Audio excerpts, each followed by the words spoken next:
अस्सलामुअलैकुम, मैं हूँ आपकी टीचर डॉक्टर फौजिया लिम्फ के टॉपिक के साथ। और आज मैं आपको लिम्फ का थर्ड टॉपिक कराऊंगी, मतलब इसका थर्ड पार्ट कराऊंगी इस लेक्चर में। और इसमें आपको मैं लिम्फ के बारे में, लिम्फ नोड्स के बारे में, लिम्फ नोड्स की लोकेशन के बारे में, लिम्फ नोड्स के फंक्शंस के बारे में बताऊंगी। और प्रीवियस लेक्चर के बारे में बता दूं कि मैंने इसके सेकेंड पार्ट में बताया था लिम्फ इंटरस्टिशियल फ्लूइड या ब्लड के डिफरेंसेस बताए थे, और उसके साथ फंक्शंस बताए थे लिम्फेटिक सिस्टम के। तो आज हम बताएंगे या आज हम पढ़ेंगे, आज हम लिम्फ नोड्स के बारे में और लोकेशन ऑफ लिम्फ नोड्स या और इसके फंक्शंस के बारे में पढ़ेंगे। जी, तो स्टूडेंट्स आपको बताती चलूँ आज लोकेशन ऑफ लिम्फ नोड्स। और उससे पहले मैं आपको बता दूं कि लिम्फ नोड्स क्या होते हैं, फिर उसकी हम लोकेशन के बारे में पढ़ेंगे। तो लिम्फ नोड्स होते हैं स्मॉल ओवल बॉडीज और glands of the lymphatic system के थ्रू जो लिम्फ इकट्ठा होगा डिफरेंट बॉडी एरियाज में। तो वो बॉडीज़ होंगी या वो ग्लैंड्स होंगे, बीन शेप्ड के हो सकते हैं या किडनी शेप के ग्लैंड्स होते हैं, या ऐसी स्टोरेज बॉडीज़ होती हैं बॉडी के अंदर जो जिस एरिया में ब्लड रुका था या स्पेसिस में था, तो वो उन एरियाज़ के अंदर ग्लैंड्स में जमा हो जाए। फिर वहाँ से जब ग्लैंड्स फिल हो जाएं तो वो लिम्फेटिक्स के थ्रू जो है वो वापस ब्लड में चले जाएं। तो लिम्फ नोड्स होते हैं कि बॉडीज और glands of the lymphatic system distributing along the lymphatic vessels. और डिस्ट्रीब्यूटेड का मतलब ये होता है कि जहाँ जहाँ पे लिम्फेटिक वेसल्स होंगे उनके साथ साथ लिम्फ नोड्स भी मौजूद होंगे लिम्फ को स्टोर करने के लिए। Location of the lymph nodes, तो लिम्फ नोड्स की लोकेशन जो है बॉडी में बहुत सारी जगहों पे जो है वो लिम्फ नोड्स पाए जाते हैं जो कि लिम्फ को इकट्ठा करते हैं। तो आपके यहाँ पे आ जाता है कि with the exception of location of lymph nodes, page number जो है वो 49 है। With the exception of comparatively few single, इसका मतलब ये है, इस लाइन का मतलब है, विद द एक्सेप्शन का मतलब है कि तवक्को की जा सकती है कि कंपेरेटिवली फ्यू सिंगल, के कुछ ही ऐसी जगह बॉडी के अंदर हो सकती हैं जहाँ पे जस्ट एक ही सिंगल नोड होगा। बट यहाँ पे कहा गया है कि क्लस्टर्स की फॉर्म में, गुच्छों की फॉर्म में नोड्स होंगे एक एक जगह पर। Most of the lymph nodes occur in groups और क्लस्टर्स। अब यहाँ पे नेक्स्ट लाइन में आ गया कि ज़्यादातर लिम्फ नोड जो हैं वो पाए जाते हैं ग्रुप्स की शक्ल में, क्लस्टर्स गुच्छों की शक्ल में, इन सर्टन एरियाज जो है अक्सर व बेशतर एरियाज में। The group location of greatest chemical importance are as followers. वो कह रहे हैं कि ग्रुप लोकेशन ज़्यादातर वो कह रहे हैं कि किन एरियाज़ में है। वैसे तो लिम्फ नोड्स बॉडी के डिफरेंट एरियाज़ में पाए जा रहे हैं, चंद ग्रुप्स की फॉर्म में पाए जाने वाले एरियाज़ के जहाँ पे लिम्फ नोड्स क्लस्टर्स की फॉर्म में पाए जाते हैं उन ग्रुप्स को यहाँ पे बताया गया है। तो यहाँ पे डायग्राम भी दी हुई हैं आपके लिए, आपकी आसानी के लिए, ताकि आपको लोकेशन समझ आ जाए।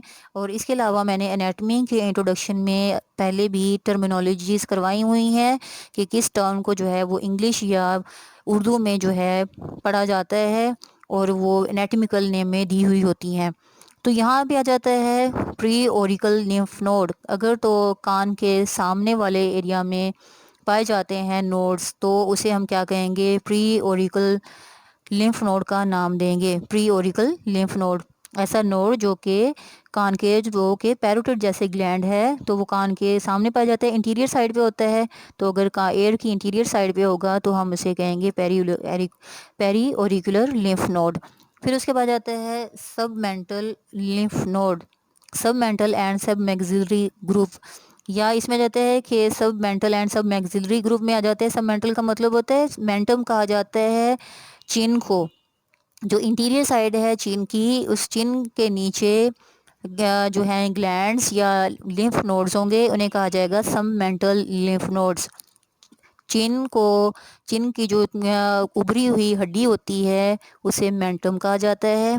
और चिन के नीचे ग्लैंड्स होंगे, थोड़ी के नीचे ग्लैंड्स होंगे, तो उन्हें कहा जाएगा सब मेंटल लिम्फ नोड्स एंड सब मैक्सिलरी ग्रुप्स। और इसे हम मैक्सिला के नीचे अगर होंगे, तो मैक्सिला कौन सा है, अपर जॉ को कहा जाता है, सब मैक्सिलरी ग्रुप्स में आ जाता है।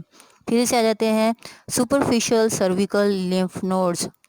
सुपरफिशियल सर्विकल लिम्फ नोड्स का मतलब ये है कि सर्विकल लिम्फ नोड, सर्विकल कौन सा रीजन है, नेक रीजन है। और जो नेक के जो ऊपर वाला हिस्सा है सुपरफिशियल कहा जाता है, हमने टर्म पढ़ी हुई है, सुपरफिशियल भी पढ़ी हुई है, डी भी पढ़ी हुई है। Near to the surface, near to the skin surface की तरफ अगर है लोकेशन लिम्फ नोड्स की, तो हम उसके लिए हम यहाँ पे एनाटॉमिकल टर्मिनोलॉजी सुपरफिशियल यूज़ करेंगे। सुपरफिशियल सर्विकल लिम्फ नोड्स मतलब सर्विकल रीजन में पाए जाने वाले लिम्फ नोड्स, सुपरफिशियल क्यूबिटल और सुप्राट्रोकियुलर लिम्फ नोड। सुपरफिशियल क्यूबिटल और सुप्राट्रोकियल मैं आपको बता दूं कि ये जो आपकी एल्बो जॉइंट होता है, एल्बो जॉइंट से 1 to 2 सेंटीमीटर अबव और मीडियल सरफेस पे बाजू, अपर आर्म का मतलब जो है ना, ये सुपर यहाँ पे लिखा हुआ है सुपरा ट्रोकिलर या सुपरफिशियल क्यूबिटल का मतलब ये है कि जो एल्बो जॉइंट है, एल्बो जॉइंट से 1 to 2 सेंटीमीटर अबव और अपर आर्म के दरमियान वाली जगह पे लिम्फ नोड्स होंगे, उन्हें कहा जाएगा सुप्राट्रोकुलर या cubital. Superficial cubital lymph nodes upper arm के लिए यूज़ किया गया है, ट्रोकुलर या क्यूबिटल नोड्स जो हैं। फिर उसके बाद इसमें जाते हैं एक्सिलरी लिम्फ नोड्स।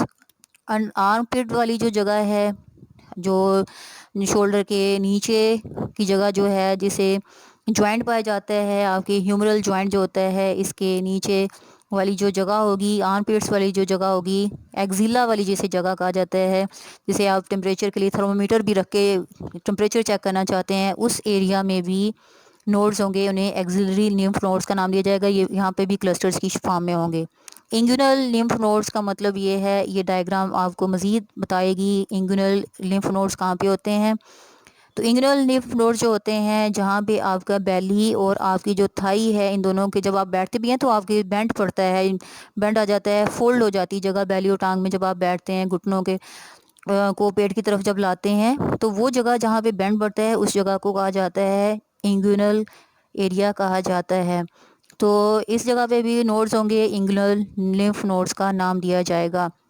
तो ये तो हो जाएंगे लिम्फ नोड्स की, आ जाएंगी इसके अंदर कि लिम्फ नोड्स जो होते हैं वो कहाँ कहाँ पे पाए जाते हैं। लेकिन उन्होंने यहाँ पे जो आपको बताया है कि ये कौन सी क्लास से होंगे, ये बेसिकली क्लस्टर्स में फार्म में पाए जाने वाले लिम्फ नोड्स के बारे में बताया गया है। लोकेशन ऑफ लिम्फ नोड्स, इसको जो है आप इमेजेस भी देखें, साथ में जो है यहाँ पे लिखा हुआ भी देखें, तो आपको इसकी लोकेशंस जो है वो क्लियर हो जाएंगी कि क्लस्टर्स की फॉर्म में या लिम्फ नोड्स की लोकेशन जो है वो कहाँ कहाँ। जी नेक्स्ट इसमें जाते हैं पेज नंबर 49 पे ही, कि फंक्शंस ऑफ लिम्फ नोड्स आ जाते हैं। लिम्फ नोड्स के फंक्शंस क्या हैं? Lymph nodes perform 2 distinct functions. Lymph nodes के दो मुख्तलिफ, डिस्टिंक्ट का मतलब होता है मुख्तलिफ, मुनफरद फंक्शन होते हैं। डिफेंस, कुव्वत मुदाफ़ियत, दिफा करने वाला, एंड हेमाटोपोइसिस, ब्लड सेल्स के बनने का प्रोसेस। डिफेंस का मतलब होता है दिफा करना, तहफ़्फ़ुज़ करना, और हेमाटोपोइसिस का मतलब होता है ब्लड सेलुलर कंपोनेंट्स का बनना, मतलब ब्लड सेल्स की तैयारी, कंपोजिशन। डिफेंस, अब इन दोनों फंक्शंस को अलग अलग बताया हुआ है। डिफेंस फंक्शन में क्या होगा? फिल्ट्रेशन। देखें कि जब लिम्फ जब ड्रेन करेगा तो ब्लड तो आएगा ही, बचा हुआ पीछे साथ में टिश्यू स्पेसिस में से टिश्यूज़ में बनने वाली चीज़ें, टिश्यू की कंपोजिशन जो होती है टिश्यू स्पेसिस के थ्रू जो है वो लिम्फ में आएगी। तो ये उसका फिल्ट्रेशन फंक्शन होगा। आपके जो लिम्फ का पहला पार्ट है उसमें भी बताया हुआ है कि बाज द लिम्फ टिश्यू, कि लिम्फ क्या करता है? Bathe the lymph tissue spaces या टिश्यूज़। तो इसे क्या होगा? ये फिल्ट्रेशन का प्रोसेस होता है, फिल्टर कर देना, साफ़ कर देना, छान देना चीज़ों को। फिर इसके बाद जाता है फेगोसाइटोसिस। फेगोसाइटोसिस का मतलब ये होता है निगल लेना, सेल्स को निगल लेना। फेगोसाइटिस फॉरेन पार्टिकल्स को निगल लेना। साइट्स, यहाँ पे साइट्स का वर्ड सेल्स के लिए यूज़ किया जाता है। तो सेल्स यूनिसेलुलर ऑर्गेनिजम्स होते हैं, bacteria, viruses.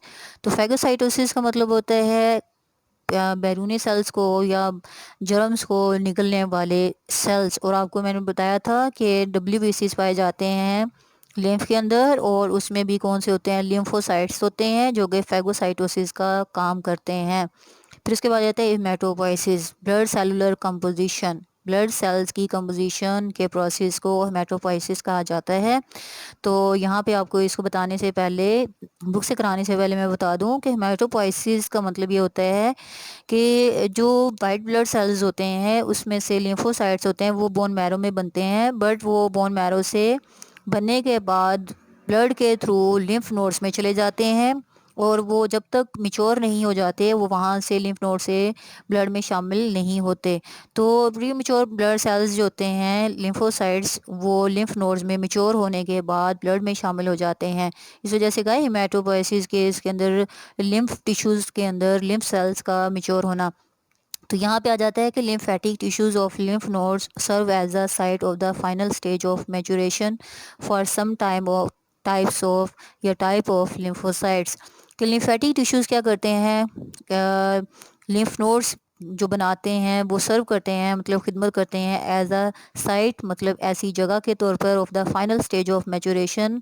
Final stage of maturation का मतलब ये है कि जहाँ पर लिम्फोसाइट्स उस स्टेज पर पहुंच जाएंगे कि वो ब्लड में शामिल होकर अपना फंक्शन प्ले कर सकें। तो इसे कहा गया final stage of maturation for some type of lymphocytes. Some type of lymphocytes मतलब ये है कि लिम्फोसाइट्स की टाइप्स होंगी एंड मोनोसाइट्स, और इसके अंदर मोनोसाइट्स भी WBCs की टाइप है और ये भी इम्यून सिस्टम के तौर पर काम करने वाले सेल्स हैं that have migrated from the bone marrow. वो कह रहे हैं कि मैंने इसको हेमाटोपोइसिस को स्टार्ट करने में ही बता दिया था कि डिराइव या migrated from the bone marrow का मतलब ये है कि लिम्फोसाइट्स और मोनोसाइट्स बनेंगे तो बोन मैरो के अंदर ही, बट ये वहाँ पे मेच्योर नहीं होंगे। मेच्योर होने से पहले ही ये ब्लड के थ्रू लिम्फ नोड्स में जाएंगे, लिम्फ इनको लिम्फ नोड में जमा करेगा, फिर वहाँ से ये लिम्फेटिक्स के थ्रू दोबारा से मेच्योर होने के बाद ब्लड में शामिल हो जाएंगे। इस वजह से यहाँ कहा गया है migrated from the bone marrow.